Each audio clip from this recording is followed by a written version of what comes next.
IPL cricket प्रेमीଙ୍କ ପାଇଁ ଖୁସି ଖବର। ଆସନ୍ତା ବର୍ଷ ଆଇପିଏଲ୍ର 16ତମ ସଂସ୍କରଣ ଆୟୋଜିତ ହେବାକୁ ଯାଉଛି। ଏଥିପାଇଁ ଚେନ୍ନାଇ ସୁପର କିଙ୍ଗ ତାର ଦଳ ଘୋଷଣା କରିଛି।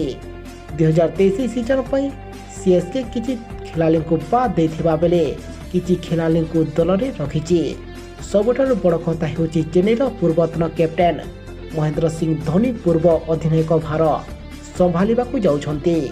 ତେବେ ସୂଚନା ଦେଇଛନ୍ତି ଚେନ୍ନାଇ ସୁପର କିଙ୍ଗର ଫ୍ରାଞ୍ଚାଇଜ୍ ସିଇଓ କେଏସ୍ ବିଶ୍ୱନାଥନ୍ ଏବଂ ଏଥର ଧୋନିଙ୍କ ନେତୃତ୍ୱରେ ଦଳ ଭଲ ପ୍ରଦର୍ଶନ କରିବେ ବୋଲି ସେ କହିଛନ୍ତି।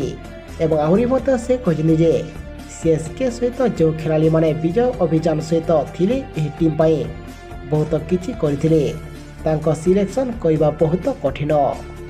ତେବେ ଏଥିରେ ମହେନ୍ଦ୍ର ସିଂ ଧୋନି ଅଧିନାୟକ ଥିବାବେଳେ ଡେଭନ୍ କନୱେ, ଋତୁରାଜ ଅମ୍ବାତି ରାୟଡୁ, ଶୁଭ୍ରାଂଶୁ ସେନାପତି, ମୋଇନ୍ ଅଲି, ଶିବମ ଦୁବେ, ରାଜବର୍ଦ୍ଧନ ହଙ୍କେକର, ଡେଭନ୍ ପିଟୋରିୟସ୍, ମାଇକେଲ ସାଣ୍ଟିନର, ରବୀନ୍ଦ୍ର ଜାଡେଜା, ତୁଷାର ଦେଶପାଣ୍ଡେ, ମୁକେଶ ଚୌଧୁରୀ, ମାଥିସା ପାଥିନାରା, ସିମରଜିତ୍ ସିଂ, ଦୀପକ ଚହଲ, ପ୍ରଶାନ୍ତ ସୁଲଲେକିଙ୍ଗ ଏବଂ ମହେଶ ତିକ୍ଷନା ଆସନ୍ତା 2023 ସିଜନ୍ର 16ତମ ସଂସ୍କରଣରେ ସିଏସ୍କେରୁ ବାଦ୍ ପଡ଼ିଛନ୍ତି Dwayne Bravo, Rabindra Uthappa, Adam Milne, Hari Nishanth, Chris Jordan, Bhagat Sharma, KM Asif ଏବଂ ନାରାୟଣ ଜଗଦୀଶନ।